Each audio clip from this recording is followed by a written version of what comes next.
Assalamualaikum warahmatullahi wabarakatuh. Selamat siang.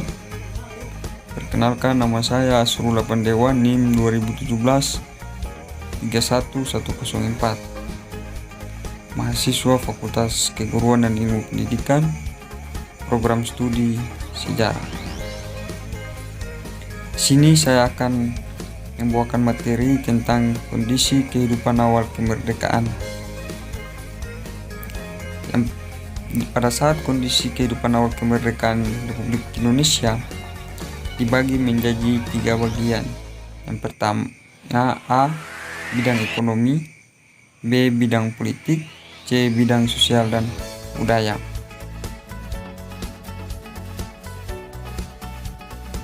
Ya, kita lanjut ke pertama, A. Bidang ekonomi.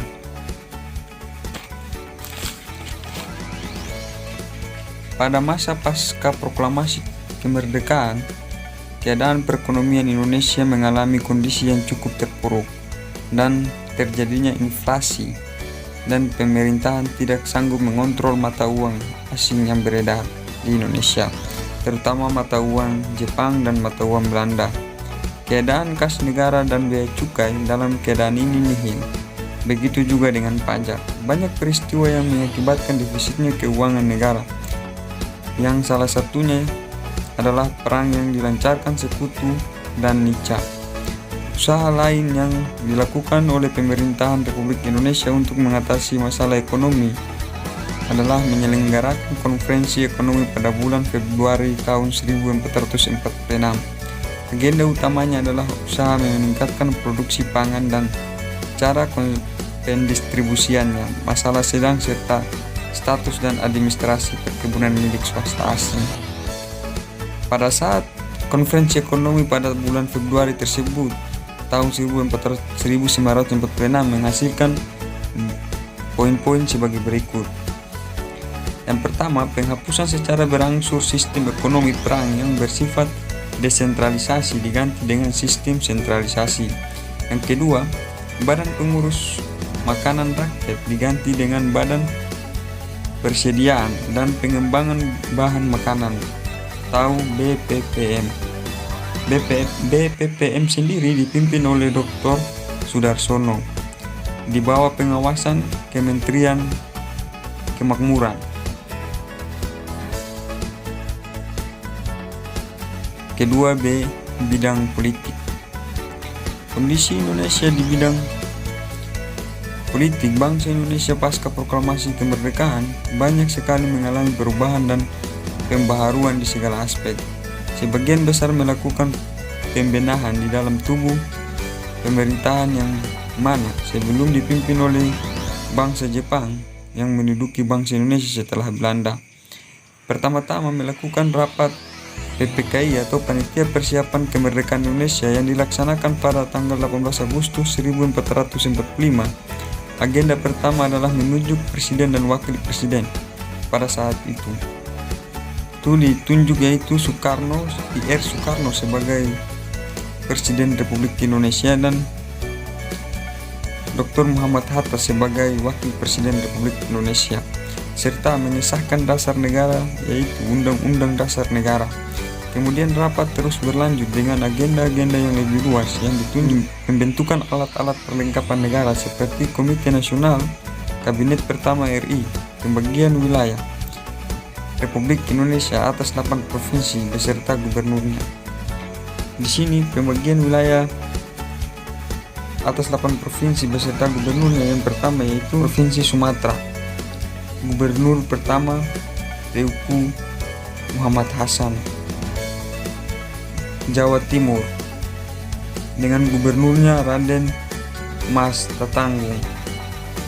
Temenggung. Jawa Barat dengan gubernurnya Sutarjo Karto Hadi Kusumo. Jawa Tengah dengan gubernurnya Raden Panji Soeroso. Sudan Kecil dengan gubernurnya Gusti Ketut Puja. Kalimantan dengan gubernurnya Ir. Pangeran Muhammad Nur. Maluku dengan gubernurnya Mr. J. Latuhar Hari. Sulawesi dengan gubernurnya Dr. Gerungan Saul Samuel Jacob Ratulangi. Kita beranjak ke yang ketiga, C, bidang sosial dan budaya. Pasca proklamasi kemerdekaan banyak terjadi perubahan sosial yang ada di dalam kehidupan masyarakat Indonesia. Kenapa banyak perubahan sosial yang terjadi di kehidupan masyarakat Indonesia pada khususnya? Dikarenakan karena sebelum terjadinya proklamasi kemerdekaan Republik Indonesia, bangsa Indonesia telah dulu dijajah oleh Belanda, Inggris, hingga Jepang, sehingga bangsa Indonesia diskriminasi rasial dengan membagi kelas-kelas masyarakat, yang dimana masyarakat di Indonesia sebelum kemerdekaan didominasi oleh warga Eropa dan Jepang seperti yang saya jelaskan tadi, yaitu masyarakat bangsa Belanda, bangsa Jepang, bangsa Inggris, sehingga warga pribumi hanyalah masyarakat rendahan atau masyarakat bawahan yang kebanyakannya hanya menjadi budak daripada bangsawan atau para penguasa-penguasa bangsa-bangsa tadi tersebut. Tetapi semua berubah setelah 17 Agustus 1945. Segala bentuk diskriminasi rasial dihapuskan dari bumi bangsa Indonesia, dengan semua warga negara Indonesia dinyatakan memiliki hak dan kewajiban yang sama dalam segala bidang.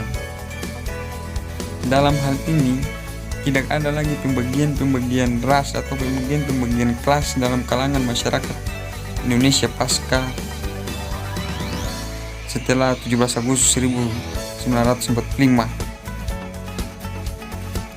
Setelah satu tujuan bangsa Indonesia yang telah direncanakan sejak awal adalah mencerdaskan kehidupan bangsa.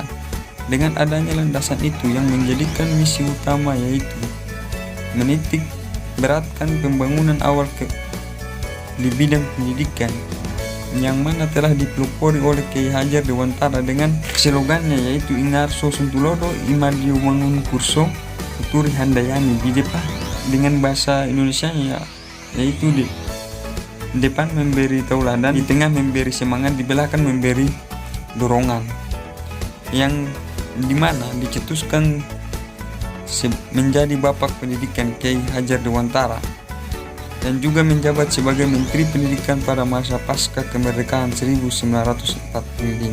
Oke, sekian dan terima kasih. Itulah paparan materi dari saya. Mohon maaf apabila ada kesalahan-kesalahan yang pada saat saya paparkan. Bila ada masukan, kritik dan saran yang membangun agar kita sama-sama bisa belajar lebih baik lagi. Sekian dan terima kasih. Assalamualaikum warahmatullahi wabarakatuh. Selamat siang.